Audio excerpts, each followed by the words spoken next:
네, 계속해서 포항에서 전해드리겠습니다. 가을로 접어든다는 절기인 입추인 오늘 경주에 폭염주의보가 내려지는 등 무더웠지만 폭염은 한풀 꺾였습니다. 오늘 낮 최고 기온은 울진 27도, 포항 31도, 영덕 32도로 폭염이 누그러들었지만 경주는 36.1도를 기록했습니다. 내일도 구름 많은 가운데 기온은 오늘과 비슷하겠습니다. 해상의 물결은 0.5에서 1.5m로 잔잔합니다. 다음 주 수요일 한 차례 비가 더 내린 뒤 기온은 더 떨어질 것으로 예상됩니다. 포스코가 지역 초등학생들을 대상으로 어린이 철강 페스티벌을 열었습니다. 철강 캠프에서 페스티벌로 명칭은 바뀌었고 에너지와 환경으로 주제가 바뀌었지만 배움에 대한 어린이들의 열정만큼은 변하지 않았습니다. 김기영 기자입니다. 자전거 페달을 돌리자 전기가 생산돼 과일을 넣은 믹서가 돌아갑니다. 몇 번 밟지도 않았는데 전구도 환하게 불을 밝힙니다. 생활에 꼭 필요한 전기가 의외로 쉽게 만들어지는데 어린이들은 놀랍니다. 포항제철소가 지역 65개 초등학교에서 적게는 한두 명씩, 많게는 10여 명씩 300명을 선발해 어린이 철강 페스티벌을 열었습니다. 전기 보트도 직접 만들고 친환경 부채와 미래에너지 신문을 만들며 에너지의 소중함을 체득합니다. 협동심이 없으면 게임을 플레이 안 하고 못 하고 이러니까 협동심이 필요하다는 걸 다시 한 번 더 느끼게 됐어요. 전기를 생산해 보니까 나도 이렇게 쉽게 만들 수도 있고 그리고 이렇게 친환경적인 전기를 만드는 방법이 있구나라고 생각하게 됐어요. 철강 캠프는 1993년부터 개최돼 올해로 23번째를 맞았습니다.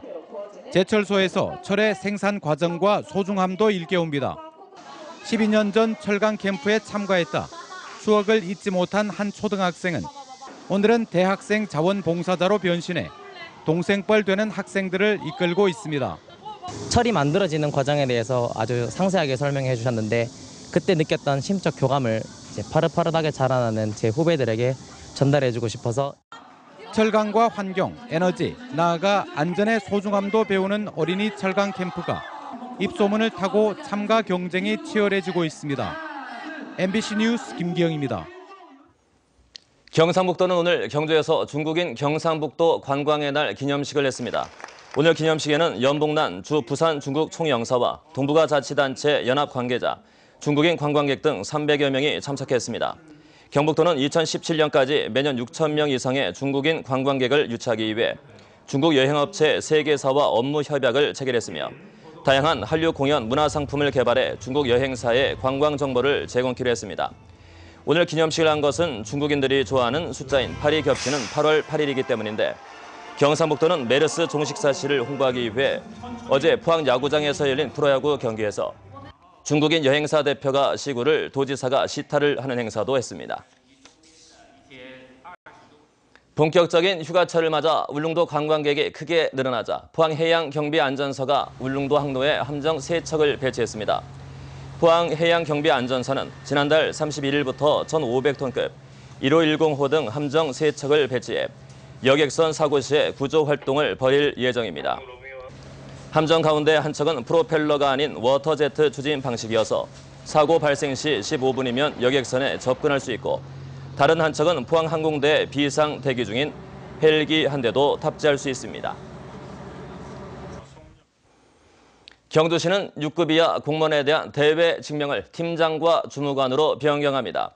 이번 대외 직명 변경은 기존의 6급 담당의 대외 직명이 실무 담당자 등과 혼란을 일으켜왔기 때문인데 민원인들의 불편을 해소하기 위해 시행됩니다. 이에 따라 경주시는 이달부터 실무직 공무원 대외 직명제 운영 규정을 개정해 6급 담당을 팀장으로 6급 무보직과 7급 이하는 주무관으로 통일된 대외 직명을 사용합니다. 폭염이 지속되면서 농작업을 하는 농업인들의 주의가 요구됩니다. 시군농업기술센터는 폭염 속에 비닐하우스에서 작업할 때는 하루 5시간 이상 일하지 말고 온열 질환이 생기면 시원한 그늘에서 쉬며 물을 자주 마시고 증상이 계속되면 119에 신고할 것을 주문했습니다. 한편 농작물의 고온 피해를 줄이기 위해서는 적당히 물을 줘 과한 건조를 피하고 차광망을 설치하는 등 관리가 필요합니다. 지난해 대구 포항고속도로에서의 무인 단속 적발 건수가 대구 경북 지역 도로 가운데 가장 많은 것으로 나타났습니다.